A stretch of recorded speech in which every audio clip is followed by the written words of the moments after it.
안녕하세요. 이혜란입니다. 박상봉 박사님께서는 늘 그 유럽발 그 뉴스를 통해서 이 북한과 또 대한민국의 이 정치와 사회에 관한 그 문제들을 짚어주고 계시죠.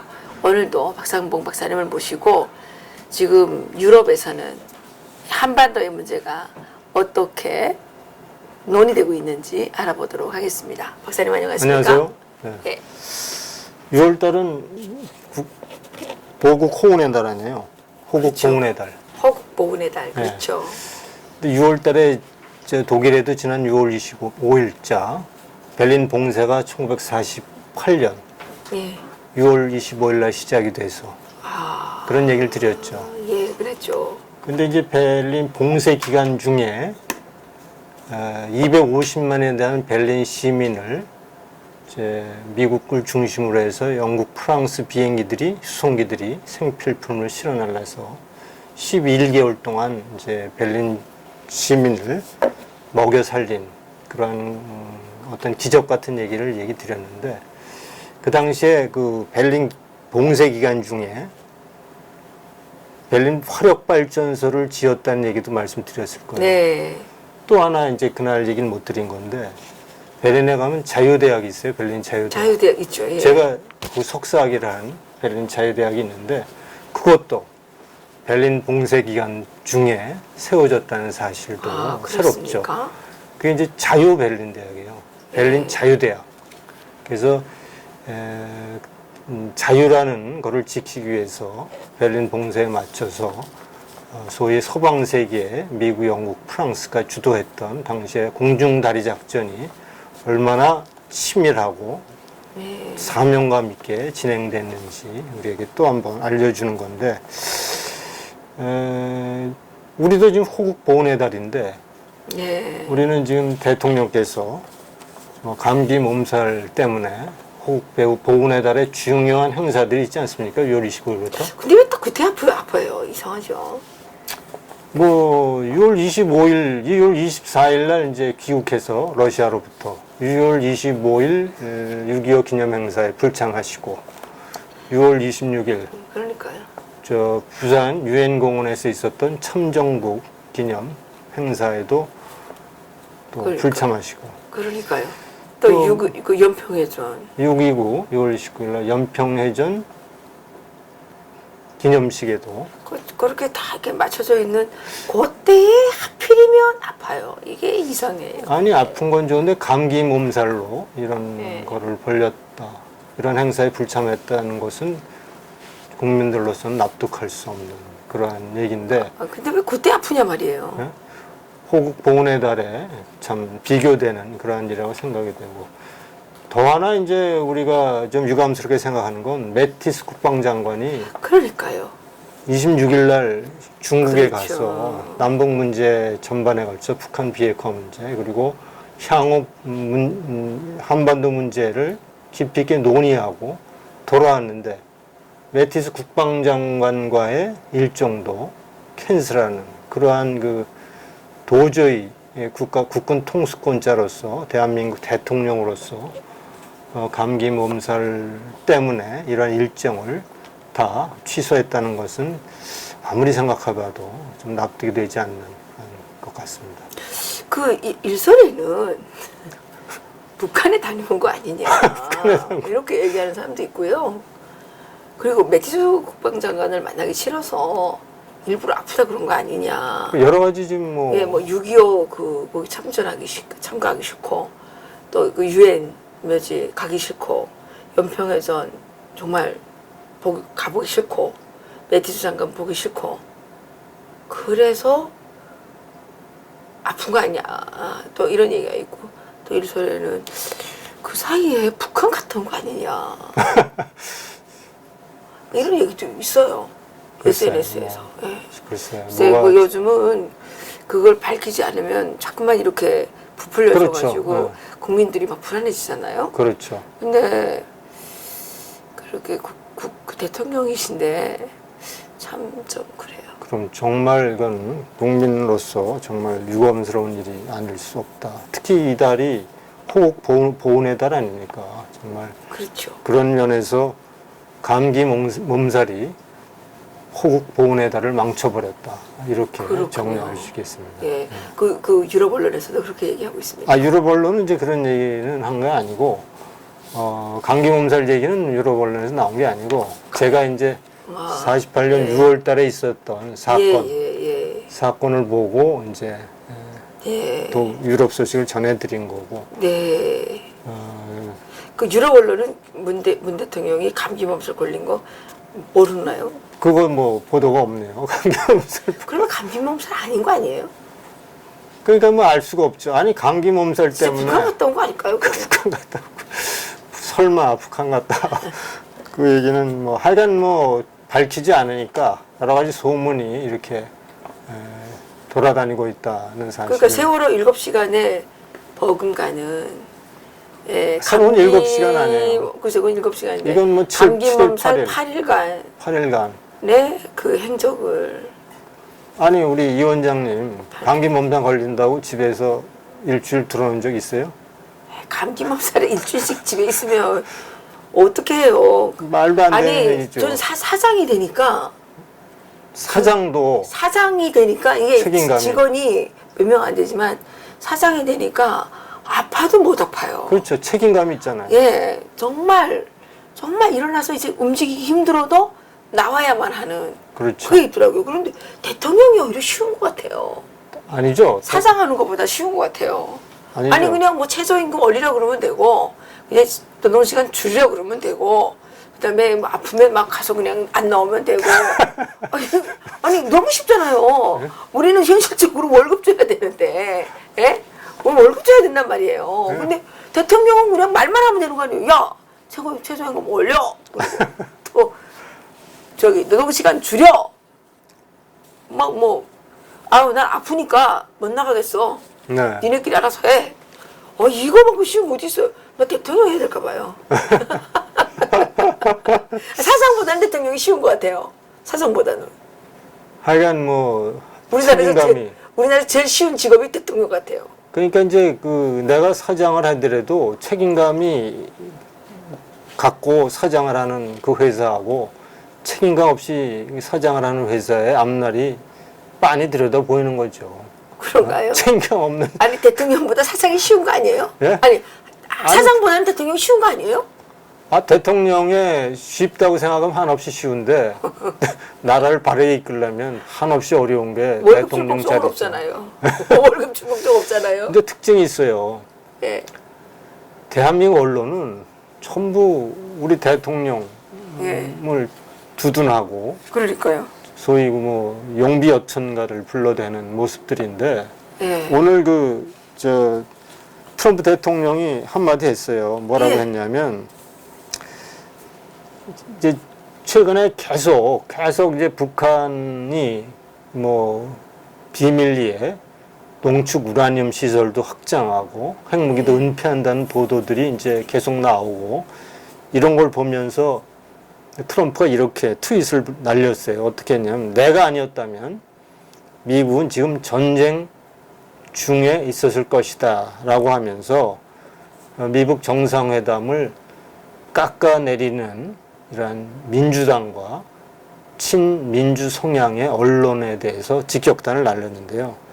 오직 이들은 내가 하는 모든 일에 반대만 하고 늘어져 있다. 이렇게 이제 불평을 누른 겁니다. 네. 그러니까 이제 자신은 8개월 동안 북한이 핵이나 미사일 도발을 안 한 것만으로도 지금 큰 성과가 있는데 이런 성과는 하나도 알아주지 않고 일방적으로 민주당과 언론이 자신을 비판하는 것이 참 언짢다 이런 트윗을 날렸는데 지금 자기가 아니었다면 전쟁을 치러야 할 상황이었음을 알아주기 바란다 하는 얘기를 했어요. 그러니까 이런 걸 보면 트럼프 대통령이 모르겠어요. 앞으로 북한 비핵화 문제가 어떻게 진행될지 알 수가 없어요. 이제 트럼프 대통령과 이제 주변 인물을 보면 그렇게 만만하게 북한 비핵화가 없는 거, 미국 정상회담 합의가 하나도 없었던 것처럼 넘어가지 않을 것이 확실한데 또 미국의 언론을 보면 트럼프가 완전히 바보짓을 했다. 합의사항에 북한의 구체적인 핵 합의라든가 일정이 하나 드러나지 않았다. 등등 트럼프에 대한 과도한 비판이 주류를 이루고 있거든요. 그러니까 우리나라 대통령 언론은 대통령이 일주일씩 또 8일씩 감기 몸살 때문에 주요 일정을 다 취소해도 별다른 비판이 없는데 미국이라고 하는 것은 그러니까 이제 우리가 잘 알지 않습니까? 트럼프 대통령 후보 시절부터 모든 주류 언론은 트럼프의 당선을 다 예견하지 못하고 트럼프를 그렇게 폄하했던 것을 보면 미국의 언론이 얼마나 반 트럼프적이고, 물론 트럼프 자신도 문제가 있겠습니다만은 대다수의 언론이 무조건 트럼프에 대해서 반기를 드는 모습과 우리 언론과 비교되는 모습이다, 이런 생각을 좀 합니다. 따라서 제가 보기에는 한국 언론은 그 문재인 개인 언론이나 똑같은 거 아니에요? 그러니까 왜 그렇게 언론의 차이가 있냐 이런 얘기. 그러니까 점령당했어요. 아니 북한을 점령해야지 언론을 점령. 언론 점령당했으니까요. 그러니까 지금 우리나라 형편을 보면 지난번에 한국철도 연결 사업도 그렇지만 북한 비핵화가 지금 오리무중인데도 어떻게 우리나라 정부는 통일부를 중심으로 해서 또 각종 여당 정치인들의 그 공약이라든가 지방자치선거에 있었던 여러 가지 이야기들을 보면 벌써 경협이 활성화됐고 벌써 남북이 화해를 하고 경험을 이루어서 시베리아까지 다니고 말이지. 이런 어떻게 보면 아직도 꿈과 같은 얘기들을 서둘러 그렇게 하고 있는 모습을 보면 과연 우리나라 정부뿐만 아니라 여당 정치인 이런 사람들은 북한 핵이 있건 없건 아무런 상관이 없는지. 상관없죠. 왜 그럴까요, 그 사람들? 그 사람들은 자기가 우리가 계약직이잖아요, 정치인들이. 계약직이기 때문에 자기가 그 자리에 있는 기간 동안 빼먹으면 된다. 빼먹으면. 극도의 이기주의, 기관 본위주의, 자기 그룹 이기주의 이런 게 있지 않습니까? 제가 통일부 또 그다음에 이제 또 몇몇 지금 남북 교류 이쪽에 인발부된 사람들 얘기를 들어보니까 그냥 살 때만 났다 이거예요.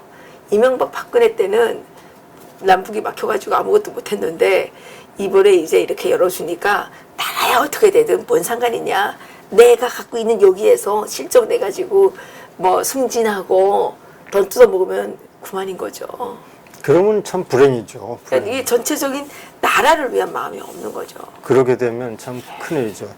지금 한델스블라트라고 하는 독일의 이제 경제 일간지죠. 처음 듣는 그 이름인 것 같아요. 한델스블라트 제가 몇 번 소개했어요. 여기 이제 보도를 했는데 존 볼턴 국가안보보좌관이죠. 드디어 전면에 나섰습니다. 네. CBS 인터뷰에서 7월 1일 날 출연해서 이렇게 얘기했습니다. 트럼프 대통령은 북한 핵 미사일 폐기 1년 프로그램을 준비해 놓고 있다. 그리고 북한으로서도 트럼프의 이러한 1년 핵 폐기 프로그램에 협조하지 않으면 협조해야 북한의 앞날도 밝을 것이다. 협조해야 남한과 일본으로부터 경제적 지원을 받을 수 있을 것이다. 이렇게 이제 강조를 했는데요. 또 그와 함께 이제 볼턴 안보보좌관이 직접 이렇게 했습니다. 폼페이오 국무장관이 조만간 5일을 가죠, 북한에. 그래서 회동을 할 텐데 여기에는 화학, 생물 무기 등 모든 대량 살상 무기가 핵 폐기와 더불어 함께 논의될 것이다. 이것도 다 폐기하도록 그렇게 하겠다.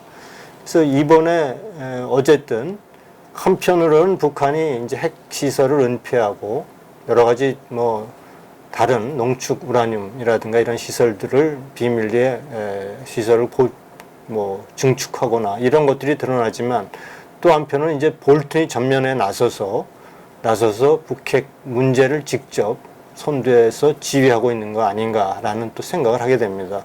그러니까 최근에 우리가 계속 보도되듯이 폼페이오 국무장관이 5일날 가지만 더불어 지금 일본, 뭐 한국에는 뭐 원하지 않으니까 안 오는 것 같지만 일본에 미국 군사 전략 자산이 속속 집결하고 있거든요. 이건 네, 뭐 엄청난 군사 무기들이 다 집결하고 있는 것을 보면, 그리고 존 볼튼이 직접 나선 거 보면 그렇게 단순하게 트럼프가 물러설 것 같지 않다는 좀 생각을 해봅니다. 물론 뭐 앞으로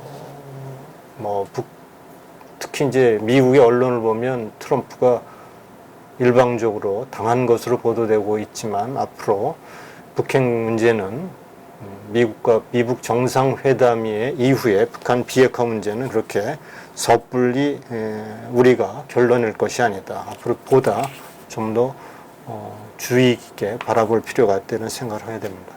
예. 네. 그렇군요. 그러니까 미국이 결코 지금 속아 넘어가는 건 아니고 속아주는 척 하는 거군요. 속아주는 척 한다고 분석하는 국제 정치학자들도 많습니다. 물론 또 일부 국제 정치학자들은 트럼프가 일방적으로 당했다, 김정은은 절대로 핵을 포기하지 않을 것이다라는 그러한 견해를 밝히는 사람들도 있어서, 우리 입장에서는 이 두 가지 시나리오를 보고 주의 깊게 바라볼 필요가 있다. 무엇보다도 그렇지만 트럼프를 일방적으로 부동산 개발업자라든가 바보라든가 이런 식의 비난은 한미 동맹국으로서는 좀 이렇게 바람직한 형태나 행동은 아니다, 이런 생각이 좀 드네요. 그 트럼프 대통령이 그 실질적으로 그 싱가포르 회담 이후에 북한에 제공한 거는 사실 사진밖에 없어요. 그렇죠. 사진밖에 없죠. 예. 그 사진 하나 해줬어요. 그냥 뭐 이렇게 악수하는 거 사진 찍었고, 대북 제재 뭐 지금 그대로 있고. 그대로 있고. 예. 그리고 예전에 비해서 좀 그 무슨 로켓맨이라든지 미친 강아지라든지 무슨 말을 좀 부드럽게 하는 그런 거는 조금 안 하시는 거죠. 근데 난 이 미국이 이렇게 얘기할 때마다요, 비핵화는 자신들이 처리하고 앞으로 북한의 경제 지원 문제는 미국은 안 한다는 거거든요. 지난번에 이제 그 독일의 주간 경제지 비슈잡스 보케라는 데서 이렇게 얘기했습니다. 북한이 비핵화에 나서면 미국은 북한의 경제 번영을 적극 도와줄 것이다. 예. 그러면서 무슨 얘기를 했냐면, 그렇다고 미국이 국가 예산을 들여서 북한을 지원할 생각은 없다. 다만 민간 투자가, 북한의 민간 기업이 투자하는 것을 금하지 않을 것이다, 얘기를 했거든요. 그리고 앞으로 특히 이제 한국과 일본이 경제 지원에 많은 투자를 부담을 할 것이다, 이렇게 계속 얘기하고 있거든요. 그런 걸 보면 만약 대북 지원이, 대북과의 경협이 우리나라에서 얘기하는 것처럼 뭐 황금알을 낳는 고이라면 트럼프 정부가 그렇게 물러서지 않죠. 본인들이 직접 나서서 투자도 하고 다 하죠. 그러겠죠. 투자의 규제를 하죠. 규제니까. 근데 절대로 그렇게 안 합니다. 그리고 은근히 특히 이제 우리 정부는 경협에 지금 눈 빠지게 경협을 기다리고 있잖아요. 대북 제재만 풀리면 그렇죠. 온통 그렇죠. 북한에 들어가서 온갖 한다고. 사업을 다 벌일 것처럼 정말 호들갑인데, 그야말로 그것은 누구 돈으로 그렇게 하는 겁니까? 이제 쪽박차기 한창이죠. 절대로 그것이 대북 사업이 그렇게 만만치 않거든요. 지난번에 제가 오라스콤사 얘기를 했죠. 맞습니다. 10년 동안 4억 달러를 투자했는데도 밖으로 나온, 그러니까 이익을 얻어서 이제 해외로 송금한 것은 제로다, 제로. 없잖아요, 돈이. 없죠. 그건 오라스컴사만 그런 게 아니라 이때까지 북한에 투자했던 모든 기업이 다 그래요. 그러니까 이제 내가 이제 거기는 한국말을 낳는 고의가 아니라 돈 먹는 하마예요. 돈 먹는 하마에 자꾸 돈을 그러니까요. 더 달라고 하면 그거는 이제 국민의 혈세로 자꾸 한다고 하면 그거는 정말 대한민국의 앞으로의 경제가 참 앞으로 난감한 지경에 빠질 것으로 근데 그 생각합니다. 대한민국 그 경제가 그러니까 세금을 많이 걷어서 네. 그걸 하려면 사업가들이 돈을 좀 벌게 해줘야 되는 거 아니에요? 근데 그렇죠. 저녁 있는 삶을 위해서 지금 다 포기하고 또 뭐 그 과로사 당할까봐 52시간 뭐 이거 뭐 해야 된다고 다 해가지고 삼성도 떠난다지. 지금 대한민국에 돈 깨나 주무르는 분들은 지금 다 떠나더라고요. 근데 이제 기업에 투자할 수 있는 환경이 잘 조성돼야 기업이 투자를 통해서 고용이 창출되고 그 창출된 고용을 통해서 가게가 가처분 소득이 늘어나고 그걸 통해서 경기가 회복이 되고 순환돼야 될 텐데 기업을 이렇게 범죄시하고 자꾸 기업 환경을 어렵게 하면 결국 투자는 누가 하는 겁니까? 그러면 세금을 누가 내는 거죠? 이렇게 되면 결국은 경제는 이제 서서히 참 침체되고 거리에는 실업자가 늘어날 것이 뻔한데 그런 의미에서 그렇다고 남북 경협이 무슨 돈 낳는 뭐 황금알입니까? 남북 경협이라고 하는 것은 정말 그야말로 일단 호죽에 가까운 것인데 그동안 남북 경협 자금 12조를 모아서 그동안 뭐 현대 아산을 중심으로 해서 여러 기업들이 대북 투자를 했지만 현대 대북 투자에 사령탑을 맡았던 정몽원 회장은 이제 결국은 세상을 떠나는 실질은 뭐 내막은 모르지만 어쨌든 자살로 네. 예, 그것이 끝났죠. 얼마나 대북 사업이라는 것이 그렇게 어렵고 힘든 것인지 알 텐데 그렇게 경협에 목을 메고 있으면 그럼 대한민국 경제는 어떻게 될 건지 참 난감하다고 볼 수 있습니다. 그 지금 이민 그 변호사 있지 않습니까? 이민 변호사 네. 상담이 그러니까 변호사들 그 이민 상담이 지금 아주 급증을 하고 있대요. 아, 예, 그래서 이게 나중에는 이제 돈 없는 사람만 여기 다 남고 돈 있는 사람은 다 떠나면 예, 이제는 뭐 사실 그 국가에 대한 개념이 별로 희석돼 있죠 이제는. 아니 그래도 그래도 이제 많이 떠나면 박사님은 안 떠나실 거죠. 이거 한국 알을 낳는 거위가 아니라 한국 알을 먹어치우는 거위가 지금 사방에 지금 나타나가지고 지금 우리를 지금 통째로 삼키려고 하니까. 참 그래서 사실은 뭐 금강산 뭐 관광 재개다, 개성공단 재개다, 뭐 경의선을 동해선을 확장하고 뭐 한다는 모든 이런 얘기, 서해 뭐 평화협력지대 이런 얘기들로 들을 이렇게 무책임하게 남발하는 것은 절대로 뭐 경협에도 대한민국 경제에도 좋지 않을 뿐더라도 안보에도 굉장히 악영향을 끼친다 하는 것을 그러네요. 좀 그러니까 지금 명심해 줬습니다. 유럽 언론들도 지금 걱정을 하고 있는 거죠. 유럽 언론들도 그렇죠. 특히 유럽 언론은 지난번에 남북 철로 예. 연결 사업과 관련돼서 북한의 상태를 얘기하지 않았습니까? 예. 그리고 이제 여러 가지 사업들이 있지만 결국은 북한이 체제를 변화시키지 않는 한 절대로 성공할 수 없다는 논조가 이어지고 있죠. 지금 최근에 독일에 이제 무슨 이것도 하여간 독일의 한 프랑크푸르트 알게마인인가요? 이런 보도를 했어요.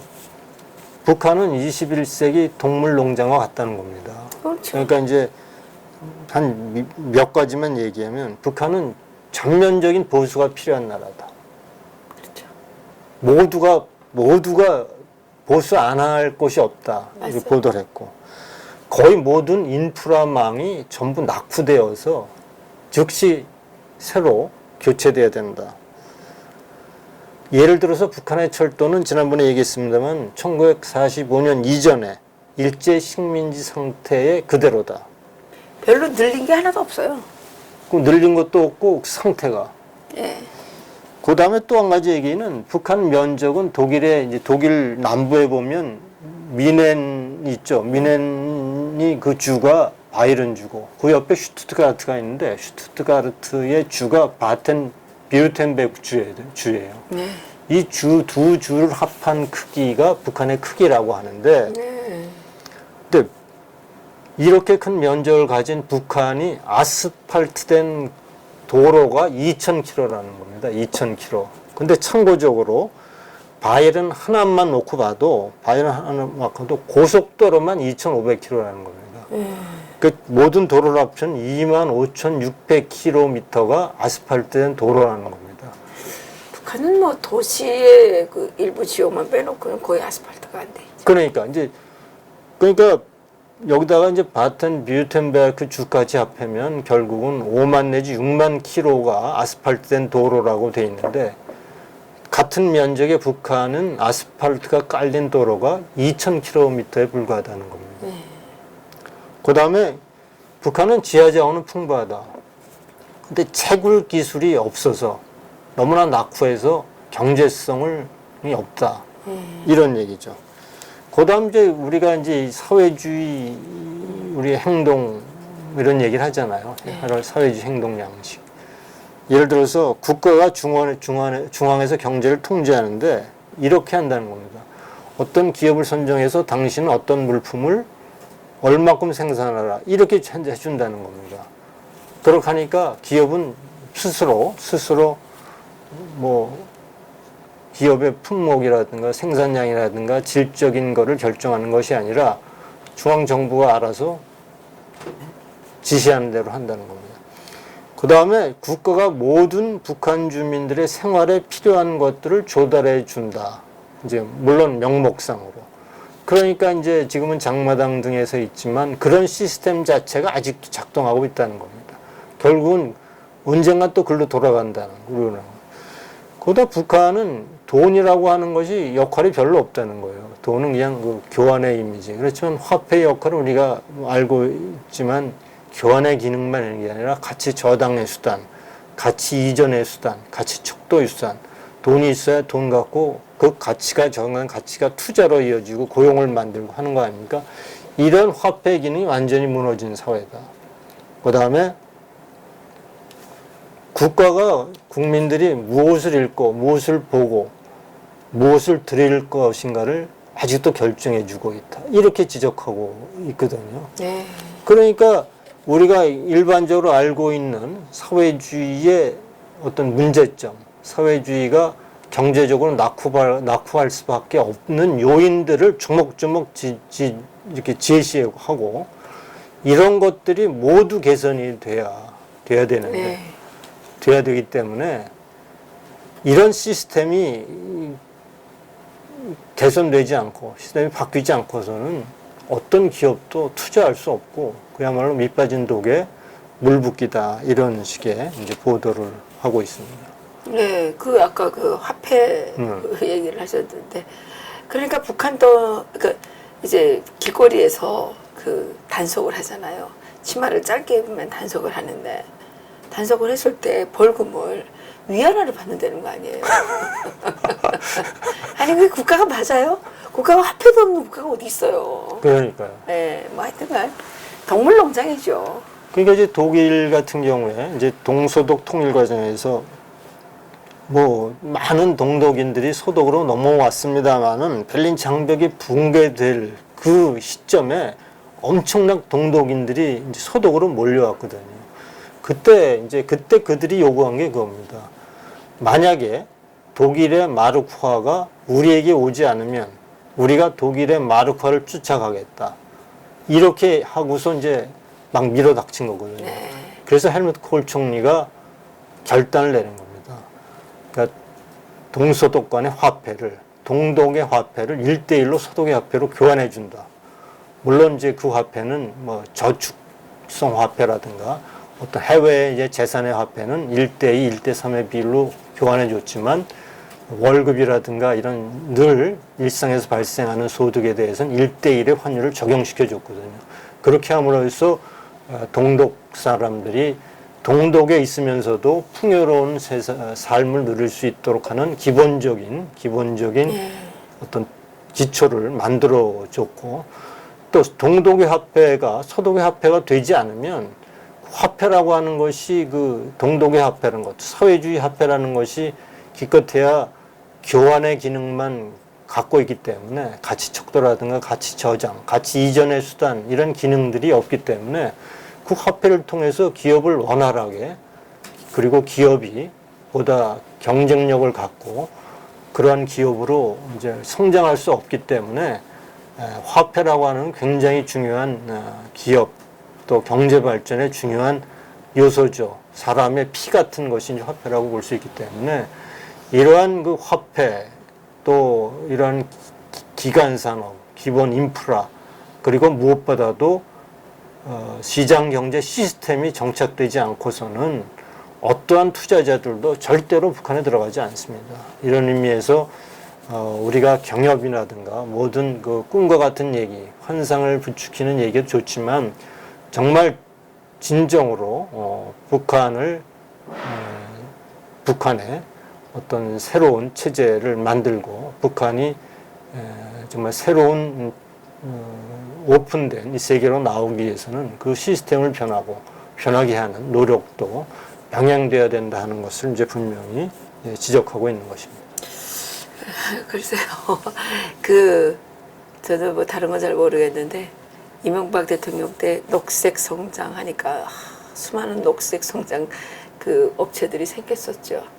그러다가 박근혜 대통령 되니까 또 다 창조 경제로 다 바뀌었는데, 그 지금 창조 경제라는 말은 어디가 다 없어졌습니다. 요즘에 이제 이번에 뭐 평화 경제입니까? 평화형 남북 경제.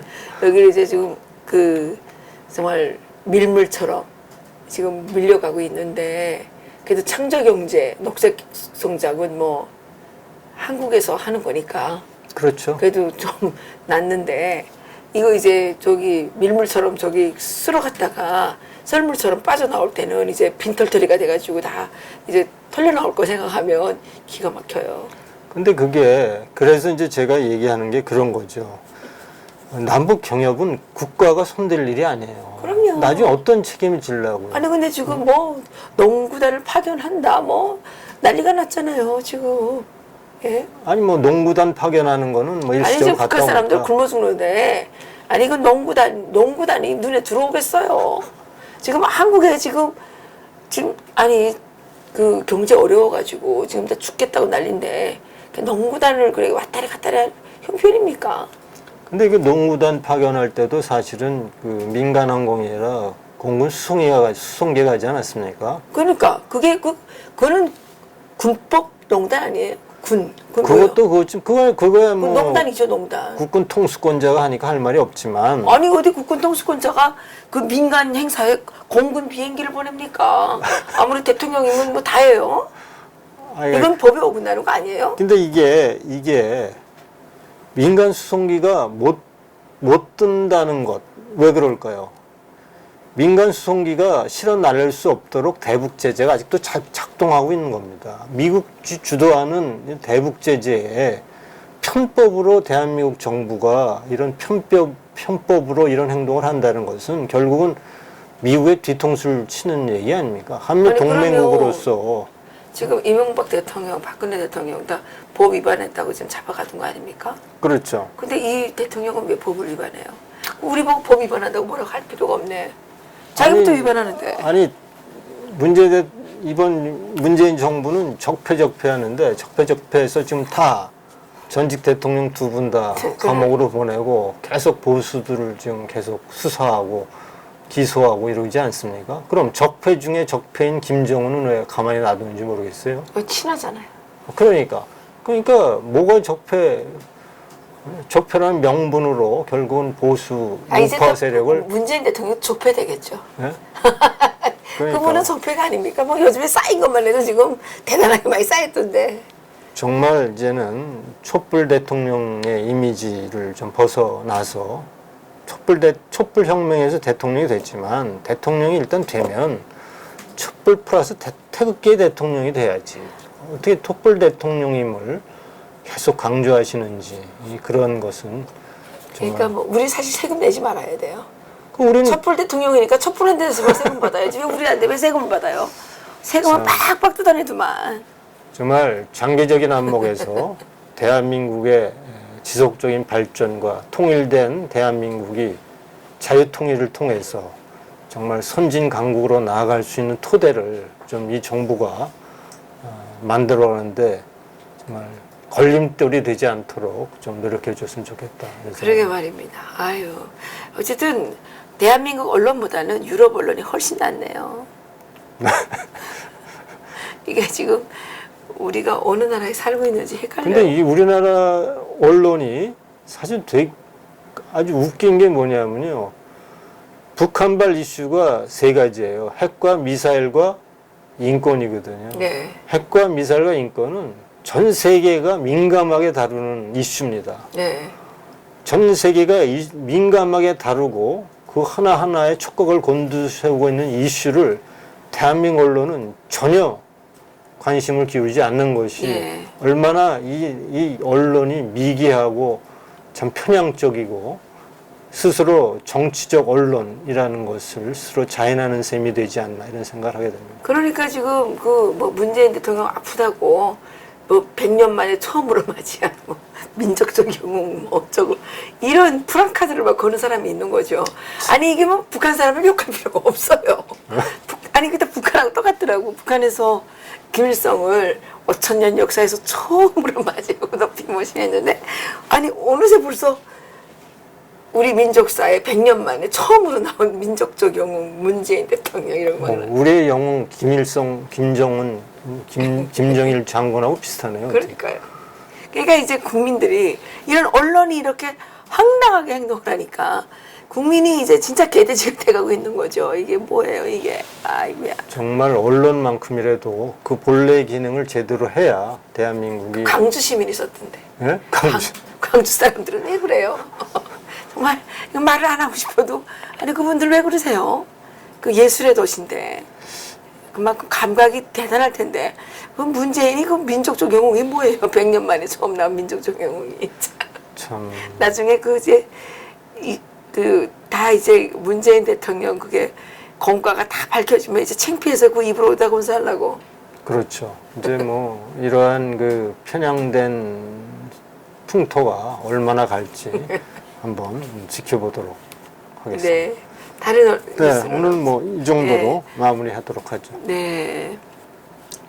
지금 그 북한에서 북한 내부에서 들려오는 소식에 의하면 김정은은 전혀 마음을 바꾸지 않았고 그냥 트럼프 대통령을 통해서 사진을 한 방 찍고 그것을 북한 주민들에게 보여줌으로써 자기가 이만큼 잘났다는 것을 과시한 것에 지나지 않는 그러한 행동들을 많이 하고 있습니다. 그런데 그러한 행동들에서 유럽의 언론들이 통렬하게 지금 얘기를 하고 있는데 대한민국 언론이 정말 각성을 해야 될 것 같다는 생각이 듭니다. 그렇죠. 예, 그 대통령 오래 가지 않죠. 아무리 장기 집권을 뭐 한다고 해도 40년, 50년까지는 못할 거 아니겠습니까? 예, 역사에 부끄러움을 남기지 않기 위해서 이제라도 양심, 불량, 탈출을 좀 하셨으면 좋겠습니다. 예, 또 이렇게 세월이 저와서 우리 언론은 거짓말을 하지만, 예, 유럽 언론을 통해서 대한민국이 얼마나 잘못된 길을 가고 있는지 알 수 있는 게 또한 이 21세기의 매력이라고 생각합니다. 그리고 또 자유대한민국의 그 정말 특혜가 아닐까 이렇게 생각이 되는데요. 오늘도 수고해 주신 우리 박상보 박사님께 다시 한번 감사드립니다. 네, 감사합니다. 감사합니다.